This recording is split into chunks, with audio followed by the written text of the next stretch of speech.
दूसरे देश के बीच में चल रहा है और पाकिस्तान जो है वो उसमें भारत पर हमले की बात कर रहा है, तो ये समझ से परे। बहरहाल बात करते हैं अगली खबर की और आइए बात आर्टेमिस मिशन की।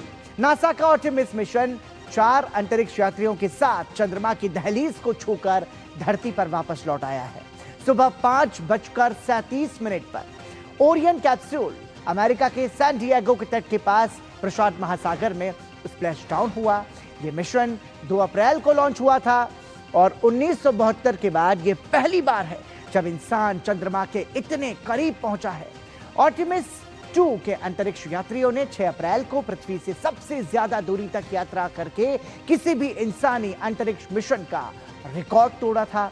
उन्होंने चांद के अंधेरे हिस्से की फोटोग्राफी भी की थी और इस मिशन का जो उद्देश्य है वो स्पेसक्राफ्ट के लाइफ सपोर्ट सिस्टम की जांच करना था।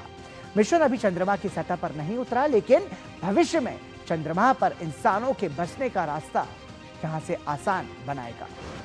इस लिहाज से ये मिशन बहुत ज्यादा महत्वपूर्ण है। और आपको बता दें कि आर्टेमिस 2 मिशन कई मायनों में खास था। 10 दिनों के इस मिशन में कई महत्वपूर्ण प्रयोग किए गए। क्या क्या प्रयोग किए गए उसकी बारे में जानकारी आपको देते हैं। आपको बता दें कि दुनिया के सबसे शक्तिशाली रॉकेट से उड़ान और ओरियन अंतरिक्ष यान की मैनुअल ड्राइविंग, ये सबसे खास था।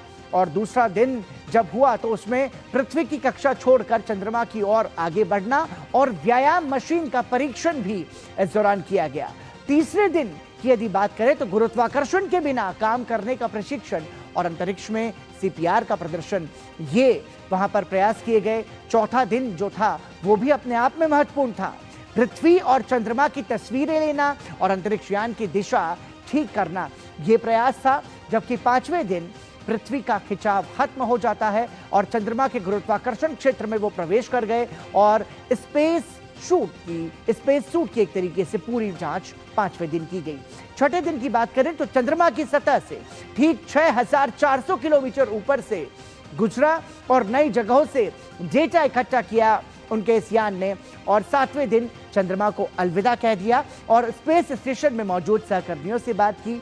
8वें दिन सूर्य की खतरनाक किरणों से बचाव के लिए पानी के टैंक्स की एक रुकावट बनकर परीक्षण किया। यह परीक्षण भी अपने आप में बहुत महत्वपूर्ण था।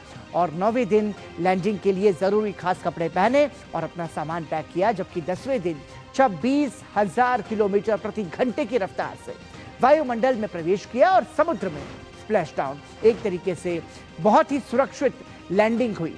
और ये जो मिशन था अपने आप में बहुत ज्यादा महत्वपूर्ण मिशन था। नासा के फ्लाइट डायरेक्टर रिक हैंडफ्लिंग ने इस मौके पर कहा कि आज का दिन सभी के लिए शानदार था। What a truly spectacular day it was for NASA and all of our international partners. This crew has said time and again that they were going for all of humanity, and today we fulfilled that objective by completing their journey and returning them safely to Earth.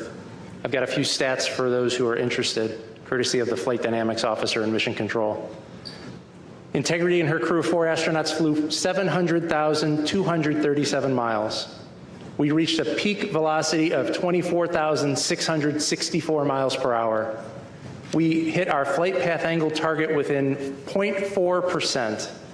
We flew an entry range of 1,957 miles, and we landed within less than a mile of our target. What a tremendous day. और इस mission के दौरान CSA astronaut Jeremy Hansen और NASA के अंतरिक्ष यात्री read Wiseman ने अंतरिक्ष से अपना अनुभव पूरी दुनिया के साथ बांटा। First and foremost, we all wanted to give a shout out to our families first, because we are pretty far from Earth and we have not gotten to say hi to them yet. But there was a moment about an hour ago where Mission Control Houston reoriented our spacecraft as the sun was setting behind the Earth.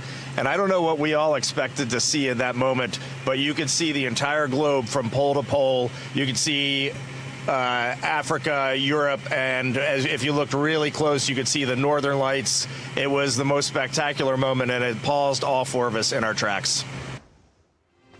और इस पूरे mission में सबसे महत्वपूर्ण वो क्षण था जब आर्टेमिस वापस धरती के गुरुत्वाकर्षण में पहुंचा था।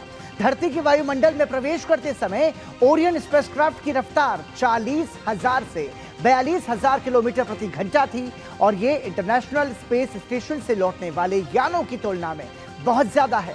अधिक रफ्तार और गुरुत्वाकर्षण के कारण पैदा होने वाले भारी दबाव और गर्मी को सहने के लिए इस यान को खासतौर पर मजबूत बनाया गया था।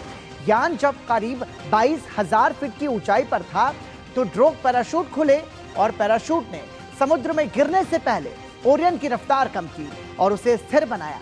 करीब 6,000 फीट की ऊंचाई पर छोटे पैराशूट अलग अलग हो गए और 3 मुख्य पैराशूट खुले।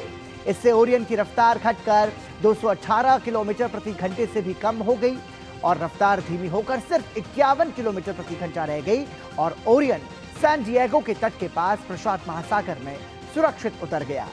11.17 लाख किलोमीटर की लंबी यात्रा इस तरह से पूरी हो गई और नासा के फ्लाइट डायरेक्टर रिक हेनफ्लिंग ने कहा कि ब्लैकआउट काफी मुश्किल समय होता है, लेकिन हमने जैसा सोचा था सब कुछ वैसा ही हुआ। You know, blackout, there's really no beating around the bush with that. You know, it's a difficult time because the flight control team wants to see data. We want to look at the data. We want to be able to provide input to the flight crew on how to fly their spaceship. And when we don't have data, we're trying to figure out what to do with ourselves. But we knew when blackout was going to start. It started when we expected. We knew when it was going to end. It ended when we expected. And so that gave us the trust that the spaceship was flying itself correctly.